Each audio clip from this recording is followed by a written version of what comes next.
오늘 시간에는 영원한 속죄 제사를 드리신 예수님 참으로 감사합니다 라는 제목으로 함께 말씀의 은혜를 나누기를 원합니다. 오늘도 거룩한 주일에 주 앞에 나와서 예배하는 사랑 우리 성도들과 또 온라인으로 함께 예배드리는 모든 성도들을 사랑하고 축복합니다. 천국에 갈 때까지 우리의 예배가 끊어지지 아니하고 잘 드릴 수 있게 되길 바랍니다.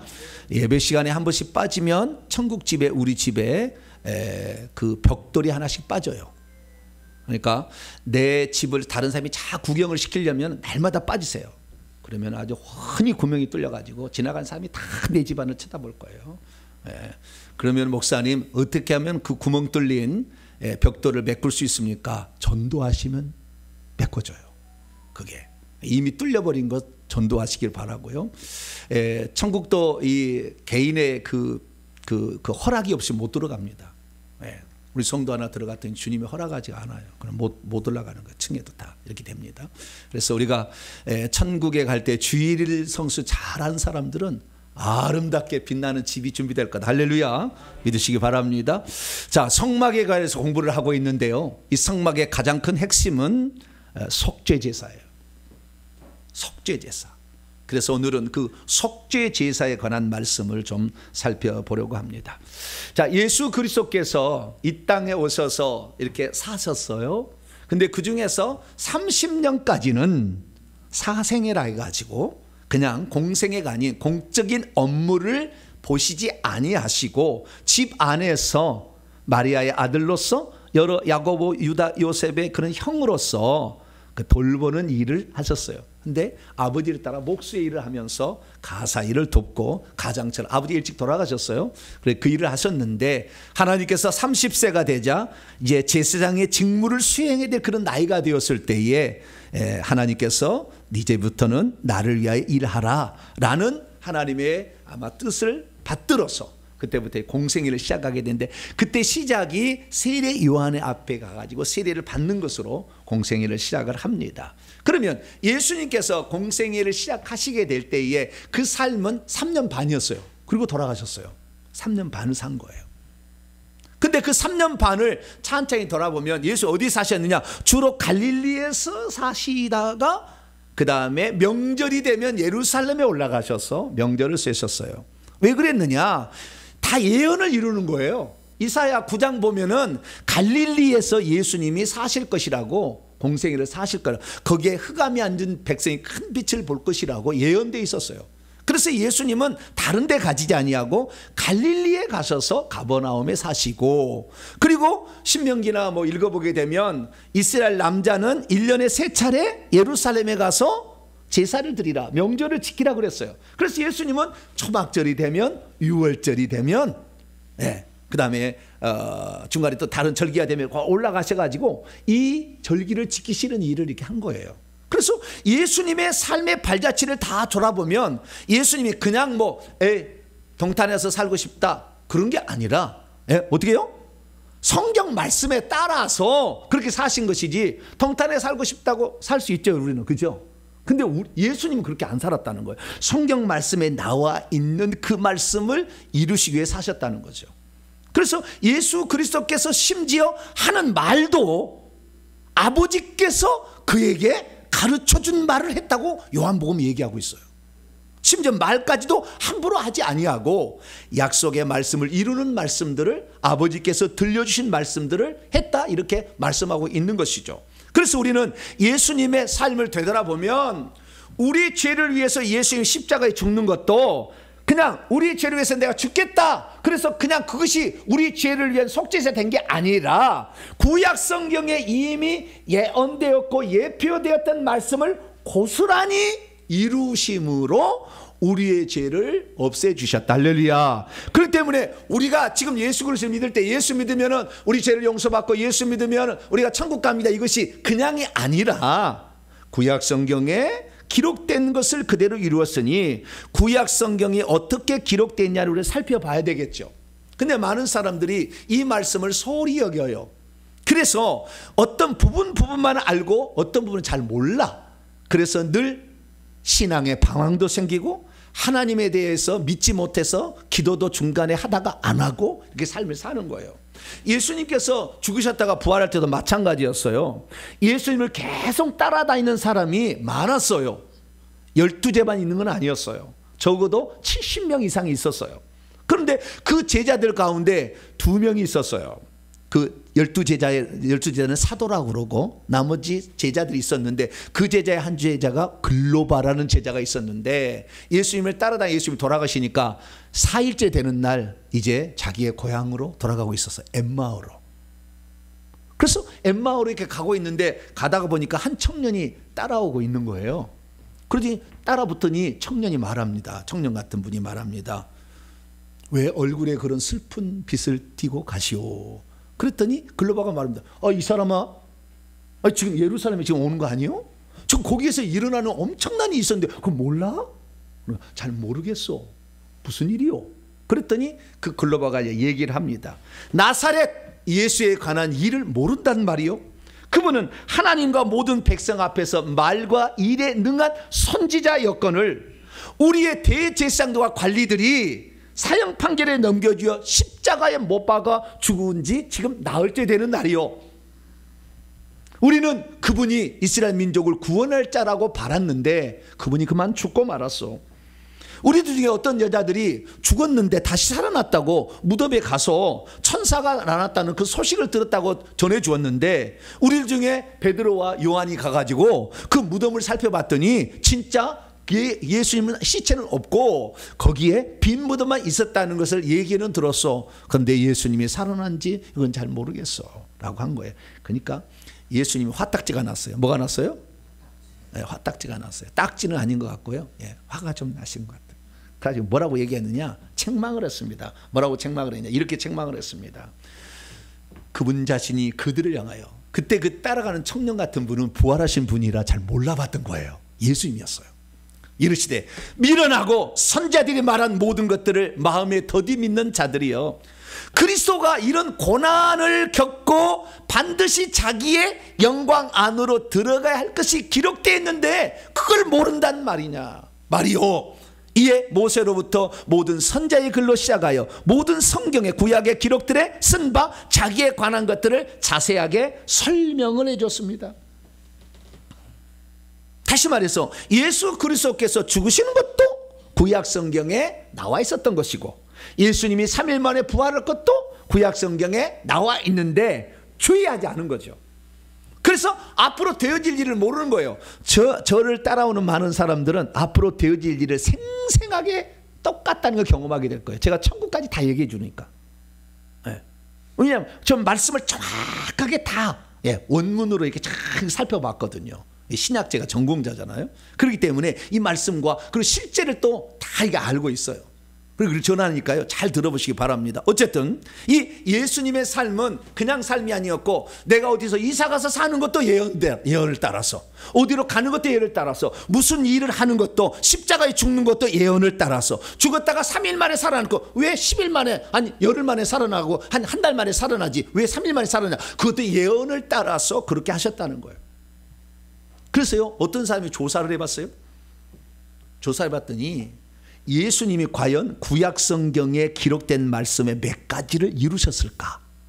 그의 탄생부터 죽음 부활까지를 이렇게 쫙 승천 여기까지를 싹 조사를 해봤더니 365가지래요. 몇 가지요? 365가지나 되더래요. 여러분 찾아보셨나요? 네, 오늘부터 찾아서 365개 찾아오면 제가 성경책 하나를 드리겠습니다. 목사님 365가지가 있어요. 근데 어떤 학자가요, 그 많은 것 중에서도 특히 중요한 예언은, 예언과 예표는 48가지입니다. 이렇게 얘기했어요. 몇 가지요? 48가지를 예수님 이루셨다. 그러면 48가지 예언, 예표가 언제부터 했느냐? 예수님이 오시기 400년 전이 맨 마지막 예언이에요. 말라기 예언. 그리고 1500년 지나면 모세가 예언을 해놨어요. 모세 시대 때부터. 이렇게 해놨. 그럼 이렇게 따지면은 약 그 1000여 년 동안 예언이 진행됐는데 이 예언이 한 사람에게 365가지가 중요한 48개 예언이 맞아 떨어질 확률이 얼마나 되냐? 48개만 가지고 살펴봤더니 확률이 어떻게 되느냐? 10의 157승분의 1이다. 예. 초등학교를 안 나오실 우리 어머니는 이 말이 무슨 말인지 잘 모를 거예요. 예. 글자가 하나가 크고 하나 적다 하시면 이렇게 말하실 거예요. 근데 이건 초등학교 때부터 안 나오죠. 이렇게 몇 승이라는 거 나오나요? 기억이 없으시죠? 예, 기억이 없으실 거예요. 예. 10에 157은 10을 157번을 곱하는 거예요. 몇 번을 곱한다고요? 10을 157번을 그게 그렇게 곱해서 한 번 나올까 말까 하는 확률, 48가지가 한 사람에게 고스란히 이루어질 확률이 그렇다 이거예요. 이런 확률이 과연 사람에게 존재할까요? 있을 수 있을까요? 불가능이죠. 불가능해요. 근데 오늘날에요, 대한민국을 보게 되면 자기가 메시아다, 재림 예수다 하는 게 있잖아요. 2가지, 3가지 우연히 일치할 수 있는 거, 나도 일치할 수 있는 거. 그런 것 같다 얘기를 해도 속아 넘어가. 예수님이 뭐예요? 365가지의 예언을. 왜? 가짜가 많이 나올 거니까. 내가 재림 예수라고. 박태선이, 문선명이, 예? 이재롱 막, 이만희, 요즘 이만희까지 하잖아. 제가 자기는 재림 예수라고 얘기하잖아. 그런 거짓말을 쳐요. 예. 365가지의 예언을 당신이 이뤘냐고 물어보세요. 그거 갖다가. 아니요. 말도 안 되는 거예요. 그래서 가짜라고 하는 거예요. 할렐루야. 우리 주 예수 그리스도만 진짜예요. 그분만이 그대로 이뤘습니다. 그래서 그분은 뭐냐? 오늘 말씀 누가복음 24장 말씀처럼 모세의 글이란 건 율법서를 말하는 것이고요. 선지자의 글은 선지자의 예언들을 가리키는 겁니다. 거기에다가 시편까지 모든 성경의 시편의 기록들을 예수님께서 그대로 이루셨다라는 걸 알 수가 있는 거죠. 그러면 예수 그리스도께서 십자가에 죽으셨던 그 죽음의 그 과정에 이루어질 예언은 얼마냐? 어떤 사람이 세보니까 29가지가 이루어지더래요. 한 번에. 29가지가. 그 예언 가운데 오늘은 율법서에 나오는 그 중요한 예언을 살펴봄으로써 예수 그리스도께서 우리 죄를 위해서 어떠한 속죄 제사를 드렸는지를 우리가 살펴볼 수 있게 되길 바랍니다. 자, 오늘 본문 말씀은 어떤 말씀입니까? 예수께서 더 크고 온전한 장막을 통하여 염소들과 송아지의 피가 아니라 자기의 피로 영원한 속죄를 이루시고 단 한 번 하늘들 안에 있는 성소들 안으로 들어가셨다라고 말씀하고 있다는 것입니다. 예수님은 이 세상에 속하지 않은, 창조에 속하지 않는 장막에서 제사를 드렸다는데 그 장막은 대체 무엇을 가리키는 것일까요? 예수 그리스도께서는 그때 대속죄일 제사는 염소와 송아지의 피를 드리는 제사인데 염소와 송아지의 피를 드리지 아니하고 자기의 피를 드렸다는데 왜 자기의 피를 흘리셔야 했던 것일까요? 그리고 이 대속죄일 제사는 매년 드려야 된다고 성경에 나와 있는데 왜 예수님은 단 한 번 제사를 드렸으나 영원토록 효력을 미치는 제사가 될 수 있었던 것일까요? 오늘 우리는 예수 그리스도께서 어떻게 인류를 위해서 속죄 제사를 드렸는지를 다시 한번 구약의 말씀을 통해서 조명해 보므로 나를 위해서 십자가에 죽으신 예수 그리스도가 얼마나 확실한 속죄 제물로 돌아가셨는지를 확인하심으로 우리의 죄가 예수 그리스도 안에서 사해질 것을 확실히 믿게 되는 복된 성도가 되기를 축원합니다. 자, 그러면 대부분의 사람들은 예수 그리스도가 죽는 거에 대해서 십자가상에서 죽었는데 그게 어디냐? 골고다 언덕이었다 이렇게 얘기합니다. 그러면 원래 제물은 어디서 죽어야 됩니까? 성전 안에서 죽어야 되는 거예요. 성막 안에 뜰에서 거기서 번제단 앞에서 죽어야 되는 거예요. 근데 왜 예수님은 성전 안에서 죽지 아니하고 그 예루살렘 성 밖에 골고다라는 곳에 가서 돌아가신 것일까요? 오늘 본문 말씀은 예수 그리스도께서 어떠한 죽음으로 죽으셨는지에 알려주는 아주 중요한 단서들을 제공해 주고 있습니다. 오늘 본 말씀은 AD 65년에서 66년경 히브리서 기자가 로마에 있는 유대인이면서 기독교인이었던 자들에게 써보낸 편지 가운데 하나로서 유대인이면서 예수를 믿었더니 재산을 뺏어가고 감옥에 가두는 일이 발생하니까 무서워서 나 예수 안 믿어. 나는 유대인이요. 유대교는 정상적인 종교였고 기독교는 불법적인 종교였어요. 로마에서요. 그래서 나는 예수 안 믿고 나는 유대인입니다. 유대교를 믿습니다. 그러면 안 잡혀가. 재산도 안 뺏겨. 그러니까 그렇게 막 돌아가려고 하는 그들을 향하여 예수 그리스도의, 그러니까 유대인들이 드리는, 지금 성전에 아직 파괴되지 않아서 70년에 파괴돼. 지금 65년 66년경이야. 그래서 아직 파괴되지 않으니까 성전에서 제사 드리는 그 제사보다 예수 그리스도께서 골고다 언덕에서 치르신 제사가 얼마나 위대하고 큰 것인가를 얘기를 해주고 있는 거예요.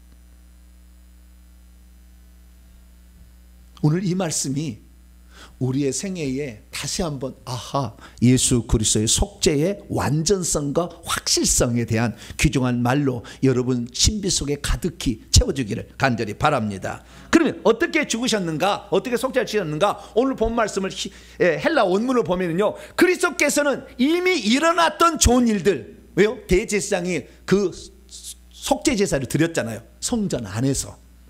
그런데 그 일어났던 좋은 일에 대제사장도 되시면서 속죄제물도 되셨는데 대제사장으로서 제사를 드렸다는 거예요. 어디서 제사를 드렸느냐? 예수님은 어디서 제사를 드렸느냐? 손으로 짓지 아니한 것, 곧 이 창조에 속하지 아니한 더 크고 완전한 장막 안에서 장막을 통하여 제사를 드렸고, 염소들과 송아지, 이건 다 대속죄일 제사 때 드려지는 속죄 제물인데 이 피로 하지 아니하고 오직 자기 자신의 피로, 자기 자신에 속한 이디오스, 자기 자신에 속한 피로 영원한 속죄를 치르셔가지고 단 한 번 성소와 지성소 안으로 들어가셨다라고 말씀하고 있습니다. 믿음이 있어도 예수께서 어떻게 속죄 제사를 드렸는지를 잘 모르면 예수님께서는 왜 성전에서 죽음 당하지 아니하고 예루살렘 밖에 골고다에서 죽었는지 잘 모릅니다. 믿음이 있어도 예수께서 어떻게 속죄 제사를 치렀는지를 잘 모르면 예수께서 이 창조에 속하지 아니한 더 온전한 장막 자체라는 것을 잘 모릅니다. 믿음이 있어도 예수께서 어떻게 속죄 제사를 치렀는지를 잘 모르면 대속죄일 때에 뿌려졌던 염소들과 송아지의 피는 모형일 뿐이라는 사실을 깨닫지 못합니다. 믿음이 있어도 예수께서 어떻게 속죄 제사를 치렀는지를 잘 모르면 오직 죄 없는 속죄 제물이신 예수 그리스도의 피만이 인류의 죄를 속할 유일한 것이었음을 깨닫지 못합니다. 믿음이 있어도 예수께서 어떻게 속죄 제사를 치렀는지를 잘 모르면 히브리서 기자가 처음으로 말하는 것, 예수님은 성소들 안에 단 한 번 들어갔다는 말을 이해하지 못합니다. 왜 그렇습니까? 대제사장들마다 매년마다 성소에 들어갔는데 왜 예수님 처음 한 번 들어갔다 얘기하는지 이해하지 못합니다. 믿음이 있어도 예수께서 어떻게 속죄 제사를 치렀는지 잘 모르면 어떻게 예수의 피가 인류의 죄를 속할 수 있단 말인가 라고 의심을 품을 수 있습니다. 믿음이 있어도 예수께서 어떻게 속죄 제사를 치렀는지 잘 모르면 예수님을 믿어도 내 죄가 과연 속죄를 받았을까 의문을 품을 수 있습니다. 믿음이 있어도 예수께서 어떻게 속죄 제사를 치렀는지 잘 모르면 예수님의 속죄 제사를 믿지 못해서 자기의 죄값으로 영원한 형벌의 장소에 들어갈 때 비로소 후회를 하게 될 것입니다. 그러므로 저와 여러분들은 예수께서 이 예루살렘 밖 골고다 언덕에서 치르신 그 속죄 제사가 우리를 위한 완전한 제사였음을 다시 한번 성경을 통해 확인하시므로 여러분이 예수 믿을 때 과거에 지었던 죄는 다 덮어주신다는 것을 확실히 믿으시고 지은 죄들은 회개하셔서 예수의 피로 용서를 받음으로 우리가 죽을 때 걱정, 근심, 눈물, 사망이 없는 영원한 처소, 하늘의 처소에 입성할 수 있게 되기를 간절히 축원합니다. 자, 그러면 예수 그리스도께서는 이 죽으실 때 어떤 말씀을 따라 죽으셨을까요? 그것은 세 가지죠. 모세 율법, 모세 오경과 선지자의 글들과 그 다음에 성문서를 일컬어지는 이런 시편, 잠언, 전도서 이런 말씀이죠. 이런 세 군데의 말씀을 이뤘다는 것입니다. 첫 번째 율법서의 말씀은 좀 이따 얘기하겠고요. 두 번째 선지자의 글들도 이루셨어요. 그러니까 예수님이 죽을 때 선지자도 예언한 걸 이뤘다는 거예요. 대표적인 것은 이사야 53장 말씀인데요. 그가 찔려서 죽는다는 거예요. 채찍에 맞아서 죽는다는 거예요. 그래서 예수님은 그날 채찍에 120대를 맞으시고 태장도 맞으셨고, 찔린 거 가시 면류관으로 머리 찔리시고 손과 발에는 대못이 찔리셨죠. 그것이 어디에 나와 있어요? 이미 예수님 오시기 약 700년 전에 선지자가 예언을 해놨어. 이렇게 죽을 거다. 그래서 예수님 그렇게 죽은 거예요. 뿐만 아니라 예수 그리스도께서 죽었다가 다시 살아나는데 며칠 만에 살아나요? 3일 만에 살아나. 고난을 받으시고 십자가에 죽으셨다가 3일 만에 살아난다. 그럼 3일 만에 살아나지 말고 열흘 만에 살아나면 더 쇼킹하지 않겠어요? 아예 1년 만에 살아나지 마. 더 좋겠잖아요.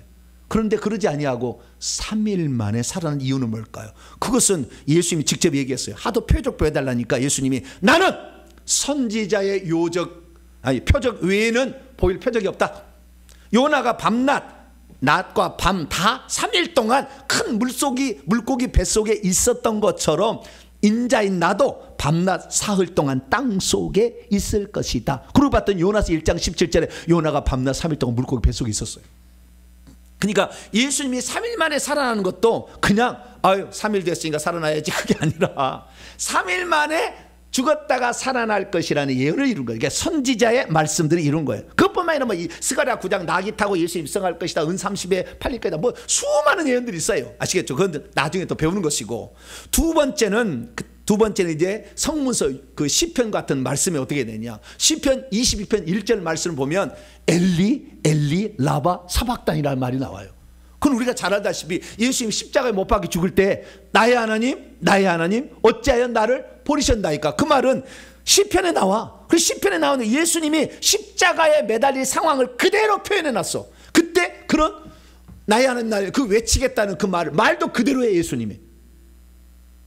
그리고 입이 천장에 달라붙었다고 15절에 얘기해요. 16절부터는 손과 발이 찔릴 것이라고 얘기를 해. 옷이 막 팔릴 거라고 17절은 옷이 막 이 통옷을 막 제비 뽑아서 막 가져갈 것이다. 이런 말이 나와. 그래서 그대로 이루어진 거예요. 그래서 시편의 말씀, 이런 성모세의 말씀도 이루었다는 거예요.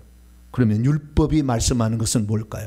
많아요. 그런데 그 중에서 가장 큰 핵심은 속죄 제사의 제물로 죽으셨다. 이거예요. 핵심이 그거예요. 예수님은 어떤 제물로 죽으셨다고요? 속죄 제사의 제물로 죽으셨다. 이것이 큰 핵심입니다. 그래서 이 속죄 제사를 어떻게 드렸는가? 레위기서 4장, 5장, 레위기 16장을 종합해 보면 네 가지 특징이 있어요. 속죄 제사는 이렇게 치러야 돼요. 첫째, 속죄 제사는요, 흠 없는 제물이 드려져야 됩니다. 흠이 있으면 안 돼.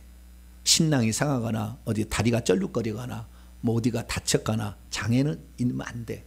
흠 없는 속죄 제물이, 그것이 암염소가 됐든 수염소가 됐든 송아지가 됐든 흠 없는 제물이 드려야 되는. 왜 그러느냐? 레위기 22장 20절 보니까 흠 있는 것은 무엇이나 너희가 드리지 말 것은 그것이 기쁘게 받으심이 되지 못하기 때문에 그렇다. 흠 없는 제물로 드려야 된다.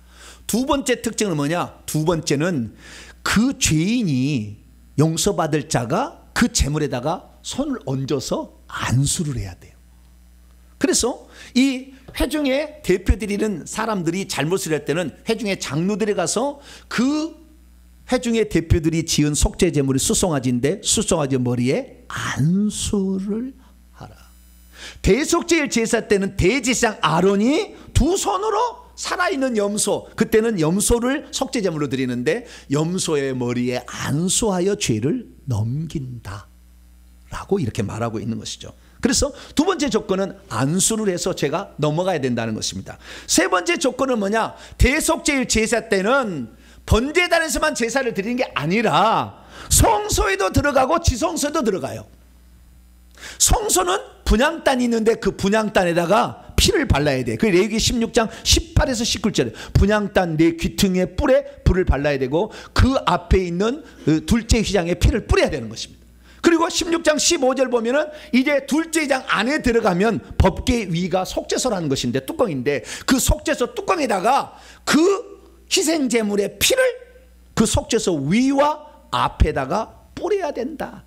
그러니까 대속제일 제사, 온 인류의 죄를 속할 제사는 지성소까지 들어가서 제사 의식을 진행을 해야만이 제사가 완성될 수 있다라고 말씀하고 있는 것이죠. 그리고 마지막 한 가지는 대속제일 제사 때는 그 죄를 뒤집어 쓴 어린 양이 버림을 받아야 돼요. 모든 백성으로부터. 사람이 없는 무인지경에 버려져야 돼. 우리 잘 알다시피 예수님 돌아가실 때 한 놈이라도 나와서 예수님 변호한 거 보셨어요?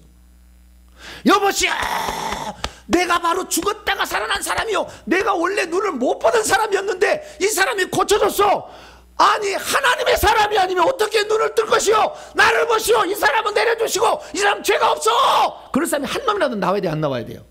겁쟁이들이야 다. 한 놈도 그런 사람 없어. 제자들도 버리고 도망쳤어. 왜? 성경이 이루어지는 거니까. 버려야 된다. 제자들도 다 버려야 돼. 온 백성이 다 버리는 거죠. 그렇게 많은 혜택을 받아서 3년 반 동안 예루살렘에 얼마나 많은 기적들을 경험했는데 다 모른 채 입 씻었잖아요. 그 뭐요? 성경을 이루기 위함이다 라는 것을 알 수가 있어요. 그러면 첫 번째, 흠없는 제물이어야 된다. 그래서요, 베드로 사도는 옆에서 3년 반을 지켜봤어. 그리고 하는 말이 이분 흠없는 분입니다. 이렇게 얘기를 해주는 거예요. 우리가 속죄를 받은 것은 금이나 은같이 없어질 것이 아니고 오직 흠없고 점없는 어린 양 대신 우리 주 예수 그리스도의 보배로운 피로 된 것이다. 할렐루야. 그래서 그분이 죄가 짓지도 않았고 죄가 없었어요. 그럼 그가 죄가 없으면 어떻게 하느냐? 죽었다가 3일 만에 3일 만에 살아난 거 뭐 알지? 왜? 죄의 삭은 사망인데 못 살아나야지. 죄 지었으면. 하나도 지었으면. 살아난 거 보니까 그분은 죄를 짓지 않았다. 그래서 흠없는 제물이다. 흠없는 제물 되려고 인간의 몸을 하나님이 입고 오신 거예요. 사람이 아니라. 두 번째는 안수를 해야 되잖아요. 안수하는 문제는 좀 이따 얘기하고요. 세 번째는 뭡니까? 그 제물을 가지고 어디까지 들어가야 돼요? 지성소까지 들어가야 된다. 먼저는 성소에 들어가서 분향단에다 바르고 둘째 휘장에다가 피를 뿌려야 되잖아요. 그러면 성경은 뭐라고 했느냐? 놀라운 사실이, 자, 제물은 어디서 잡아요? 원래는 번제단에서 잡잖아요. 앞에서 성막 뜰에서, 그 장막에서 잡아. 그런데요, 요한복음에는 이 모든 말씀을 다 써놨어요. 근데 우리가 개역 성경을 봐가지고 잘 모를 뿐이야. 자, 요한복음 1장 14절 보니까 말씀이 육신이 되어서 우리 가운데 장막을 치셨대요. 예수님의 몸은 장막이다. 하나님의 성막이다. 그래서 예수님의 몸이 가는 곳에 성전인 거예요. 그래서 예수님은 자기 자신 안에서 자기를 제물로 바치신 것입니다. 두 번째, 히브리서 10장 20절 보니까 그 둘째 휘장에 피를 뿌리는데 그 둘째 휘장이 자기 몸이라고 그래서, 그래서 예수님이 찢어서 피를 뿌리잖아요. 자기 몸을 찢어서. 그래서 예수님이 돌아가실 때에 성전에 있는 둘째 휘장이 예표로 찢어져 버렸어요. 그래서 그걸 기록해 놨으니 마태복음 마태 기자는 성서의 그 휘장이 예수님이 돌아가실 때 위에서부터 쫙 찢어졌다. 황소 10마리가 찢어도 찢을 수 없는 그 단단한 것을 찢어버렸다. 찢어졌다. 누가복음 23장에는 그 중에 한가운데서 찢어졌다. 옆에서 찢어진 게 한가운데가 찢어져서 하나님과 우리 사이에, 하나님은 지성소에게 우리 밖에 있는데 하나님과 우리 사이에 막힌 담을 헐었다. 할렐루야. 그래서 예수님을 찢어가지고 우리를 하나님으로 갈 수 있는 새로운 길을 열었다. 할렐루야. 그렇게 말한다 이거예요. 그래서 예수님은 둘째 휘장이다. 그리고 피를 뿌렸다 라는 사실을 말해주고 있고, 예수님께서 십자가에 돌아가시기 전에 겟세마네 동산에서 기도하시죠. 그랬더니 누가 쿨쿨 자고 있었네. 누가 자고 있었죠?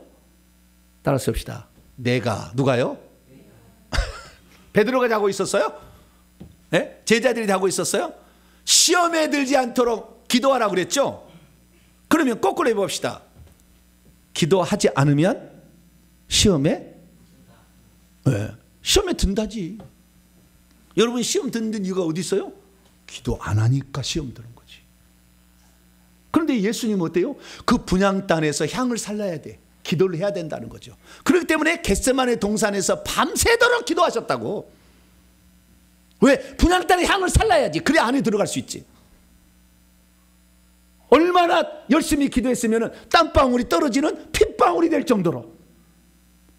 그리고 자신의 그 죽음 앞에, 그 죽음을 앞에서 그 얼마나 힘들겠어요. 그걸 그를 받아들이는 기도를 하기도 바쁜데 제자들이 시험에 들까 봐서 그 짬을 내 가지고 말이죠, 제자들이 시험에 들지 않도록 내가 너희들을 위해 기도했다 하시잖아요. 이제는 자라. 하도 피곤하다고 자다. 그렇게 하면서. 그래서 예수님이 분향단에 향을 살랐다라는 사실을 알 수가 있고요. 그리고 땀방울이 핏방울이 된 걸 통해서 분향단에 뿔에다가 피를 발랐구나 라는 걸 알 수가 있고요. 마지막에 이게 핵심인데요, 예수님이 지성소까지 들어갔어요. 어떻게 아느냐?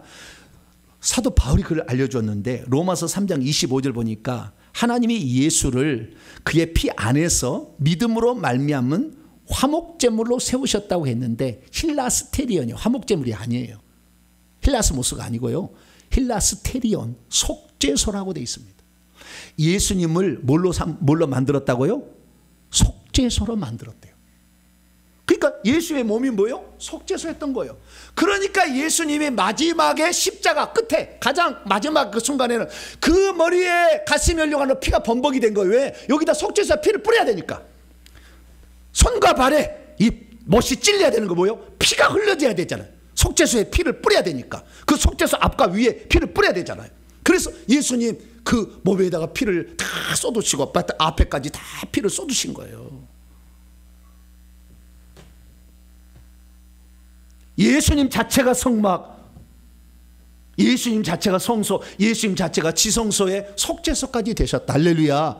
그래서 이 구약에 있는 것은요, 모형의 그림자의 실제가 아니에요. 진짜를 가르쳐주기 위해서 미리 모델하우스처럼 지어놓은 거예요. 진짜는 아니에요. 그래서 그걸 통해서 우리는 알 수가 있게 되는 것이죠. 그리고 이제 가장 중요한 게 뭡니까? 죄를 넘겨야 되잖아요. 죄인이 죄를 넘겨야 그 죄를 뒤집어 쓰고 그 양이 죽을 때 내가 죽지 않냐고 그가 죽음으로 살아나는 거 아니에요? 그럼 여러분들을 예수님한테 가가지고 안수했어요, 안 했어요? 대답을 못 하시네요. 예수님한테 안수했어요, 안 했어요? 안수해야 되잖아. 이게 가장 큰 문제이고 뿐만 아니라 이걸 잘 모르는 거예요. 안수했는가? 근데 예수님이요, 이 부분에 관하여 알려주셨어요. 자, 세례 요한이 공세에 우리 마태와 마가 누가 요한복음 읽어보게 되면 세례 요한이 세례를 베풀잖아요. 근데 요한복음에는 세례를 베푼 목적을 알려줘요.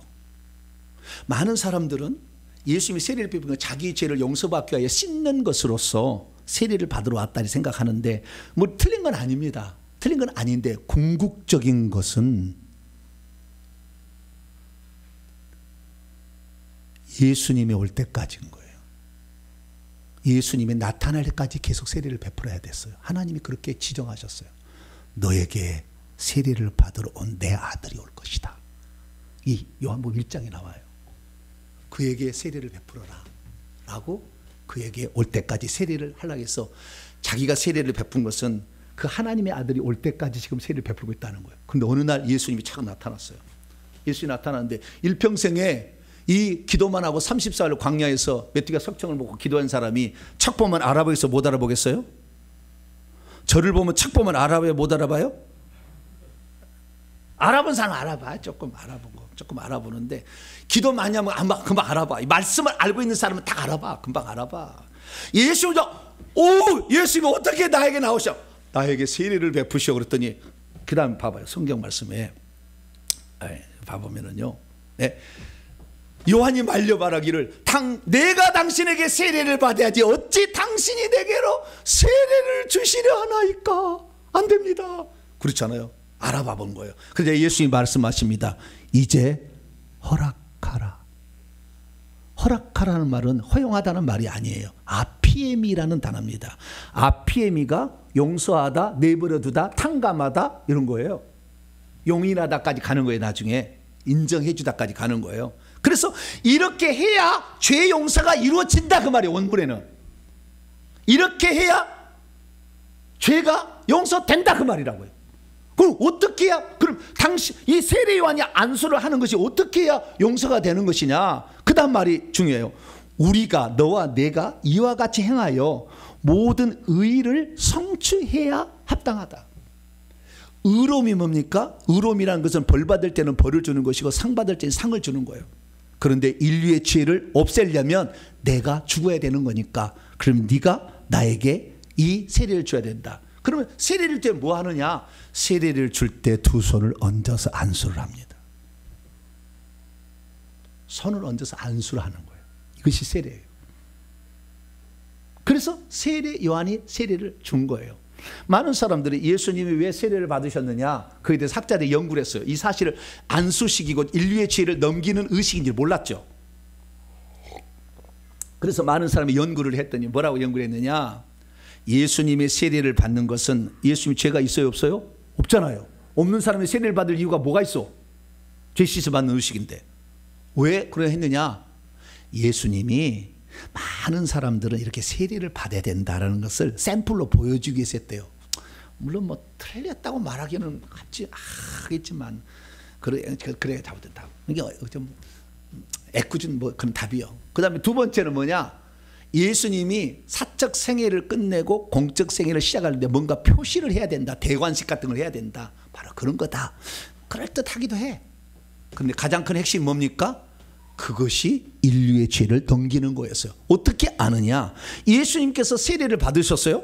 그때 뭐요? 하늘이 열리면서 비둘기처럼 성령이 내려와서 이는 내 사랑하는 아들이여 내 기뻐하는 자니 너희들은 저의 말을 들으라, 이런 말이 있었잖아요. 그리고 그 다음 날이 지났어요. 그 다음 날 지났다 세례 요한에게 예수님이 다시 나타났네. 그랬더니 세례 요한이 요한복음 1장 29절에 보라 세상 죄를 지고 가는 하나님의 어린 양이라.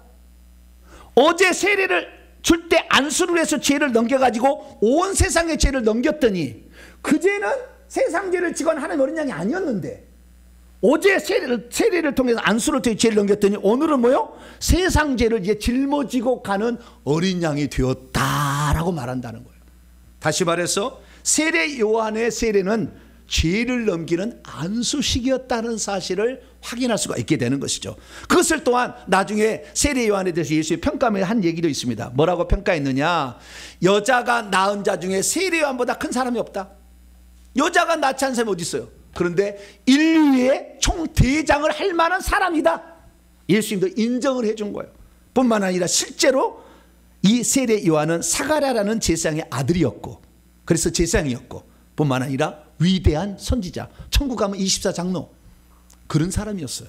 그렇기 때문에 인류의 죄가 그때 넘어갔으니, 여러분이 인류가 아니고 개나 소라고 한다면 안 넘어가겠지만 여러분들이 사람이라 한다면 세례 요한의 안수를 통해서 죄가 넘어갔음을 믿으시기 바랍니다. 예수님이 죽기만 하면 우리의 죄는 아피엠인 거예요. 이제 죄 용서를 받을 수가 있는 거예요.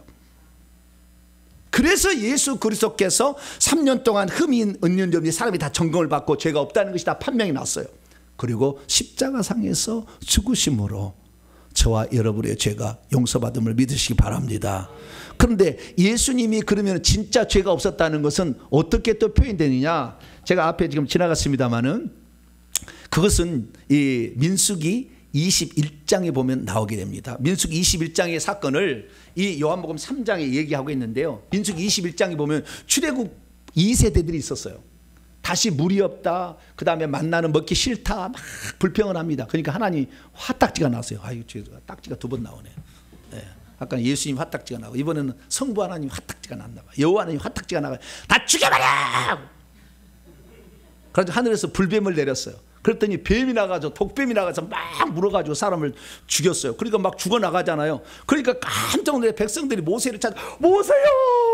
다 죽게 생겼으니 우리 좀 살려주시오. 그런 거예요. 그러니까 모세가 하나님께 기도를 했더니 하나님 뭐라고 하느냐, 그러면 살려주겠다.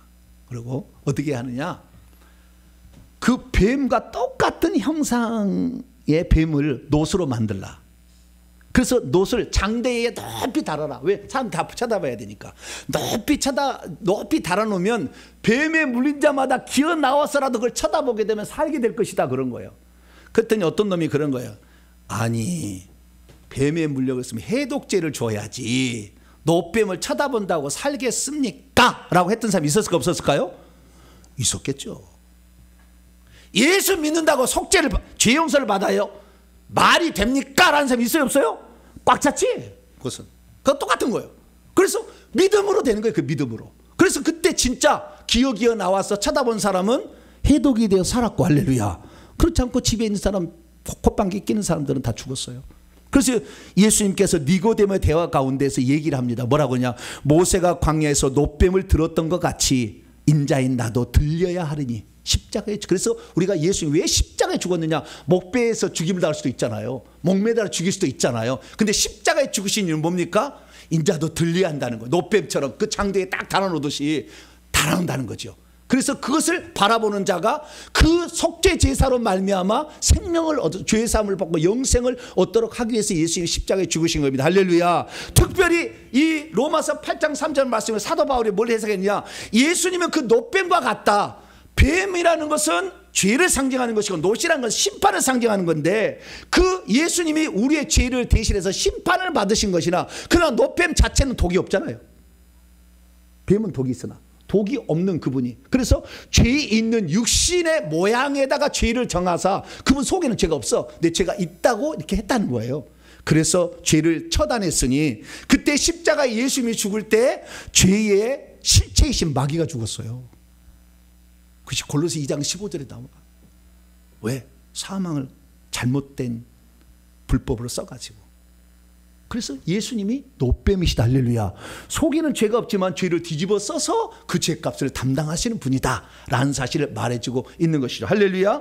그것뿐만 아니라 한 가지 더 할 것은 신명기 21장의 율법서를 보니까 왜 예수님이 십자가에 달려서 죽었느냐, 나무에 달려 죽었느냐. 신명기 21장 22, 23절 보면은 어떤 사람이 죽일 죄를 지어서 나무에 달면은 그 시체를 나무에 밤새도록 두지 말고 빨리 내려라. 그래서 아리마대 요셉과 니고데모 가서 빨리 장사 지내서 해가 넘어가서 6월절 시작되기 전에 그냥 내려버린 거예요. 그런데 나무에 달린 자가 뭐예요? 하나님께 저주를 받았습니다. 다시 말해서 예수님께서 십자가에 달리신 것은 많은 사람이 저주를 대신 담당해. 그래서 질병의 저주를 담당해서 채찍에 맞으심으로 예수 그리스도로 말미암아 질병도 낫게 되는 거예요. 할렐루야. 그래서 예수님이 십자가에 죽으심은 우리의 죄를 위한 죽으심에다가 저주까지 담당하시는 두 가지가 다 있으니, 예수 믿으면 죄사함 받고 천국도 가고, 예수 믿으면 병에서 나는 겁니다. 믿는 자는 믿을 것이고 믿지 않는 자는 안 믿으면 장막 안에 그대로서 안 나오면 돼. 뭔 노뱀을 쳐다봐 쓸데없어. 안 믿으면 돼. 그러나 믿는 사람 믿는 거예요. 이게 하나님의 법이에요.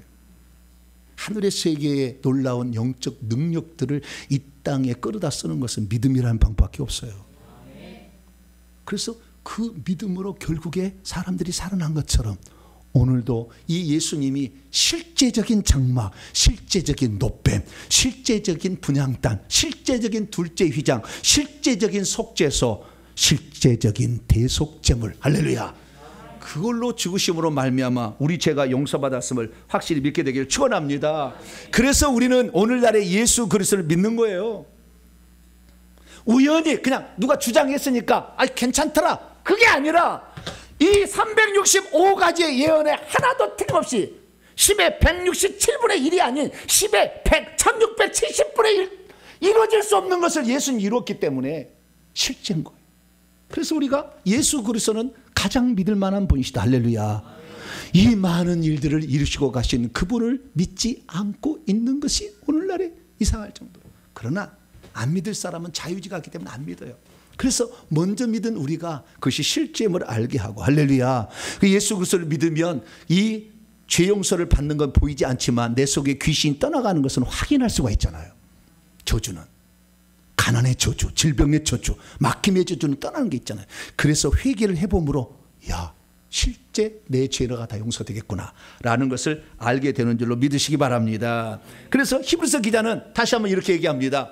그리스도께서는 일어났던 좋은 일들의 대제사장으로 오신 후에 손으로 짓지 아니한 것도 이 창조에 속하지 않은 더 크고 온전한 장막, 예수께서 몸이죠. 몸. 예수님은 말씀이 육신이 되었어. 이 땅에 흙이 육신된 게 아니고 영원한 하나님이 육신이 되었은 그 영원한 장막, 온전한 장막 안에서 염소들과 송아지들의 피가 아닌 자기의 피로 거기다가 뿌렸다 그랬죠. 네, 번제단, 그 다음에 이 성소의 분향단, 그 다음에 지성소의 속죄소에다가 피를 뿌려서 영원한 속죄를 이루었으니, 그 속죄의 피가 일반 양과 그 다음에 염소나 송아지의 피하고 다른 것은 그것들은 1년에 한 번씩 계속 드려야 되고 굳어져서 없어지지만 예수님은 말씀이 육신에 영원하신 분이기 때문에 그분의 피는 없어지지 않냐고 있어요. 그래서 예수님이 이 땅에 오셔가지고 금은 그대로 갖고 가셨으나 두 가지만 딱 남기고 갔어요. 물하고 피하고. 물은 생명이고 피는 속죄예요. 그래서 오늘날에 예수 그리스도를 믿으면 그 피는 없어지지 않냐고 있다가 우리에게 오니 귀신한테 예수의 피를 바르면 질겁을 하는 거예요. 실제 하니까. 그래서 예수의 피는 계속해서 살아있기 때문에 한 번의 제사지만 계속해서 효력을 미친다. 할렐루야. 그래서 히브리서 기자는 7장 20절에 뭐라고 했느냐. 그러므로 예수님의 힘입어 하나님께 나아가는 자들을 온전히 다 구원하실 수 있다. 예수님이. 왜? 예수님이 항상 살아 계시기 때문에. 그래서 지금도 하나님 보좌 우편에서 우리를 위해서 간구해 주실 거기 때문에 예수 그리스도를 신뢰하는 자는 반드시 죄 용서를 받고 천국 간다. 할렐루야. 육신이 너무 피폐하지 않았으면 병도 다 고쳐지고요. 웬만하면 다 고쳐집니다. 그리고 가난도 떠나가게 되는 거예요. 그리고 우리의 자녀들의 길도 열려지게 되는데 우리가 왜 조상죄를 회개하고 내 죄를 회개할 필요가 있느냐. 그거 조상죄 회개 안 해도 우리는 구원하고 상관없어요. 우리 내 죄가 지은 죄만 하면 되는 거니까. 그러나 이것을 통해서 실제 천국에 들어갈 것을 경험할 수 있는 거잖아요. 그렇기 때문에 회개 기도문으로 더 열심히 기도하셔가지고 내 조상들이 지은 죄로 말미암아 내게 들은 저주를 뽑아내셔서 하나님의 속죄가 진짜였구나 라는 것을 날마다 경험하시고 눈 뜨는 순간 저 목사의 얘기는 하나도 틀림없는 그대로 이루어지는구나. 하나님께 찬송과 경배를 드리시기는 복된 성도가 되길 간절히 바랍니다. 거룩하신 하나님 감사합니다. 많은 사람들이 예수 그리스도를 믿으면 내 죄를 위해 십자가에 죽었으니까 믿어봐 이렇게 해서 믿지만 우연히 그렇게 된 게 아니라 하나님은 약속의 말씀을 그대로 이루시도록 미리 예언의 말씀을 주셨고 그것을 예수님이 이루셨습니다. 나의 죄를 위해서 기꺼이 성막이 되어주신 주님 감사합니다. 예수님만 끝까지 의지하여 우리도 하늘의 장막 천국에 들어갈 수 있도록 역사해 주옵소서. 우리 주 예수 그리스도의 이름으로 기도하옵나이다.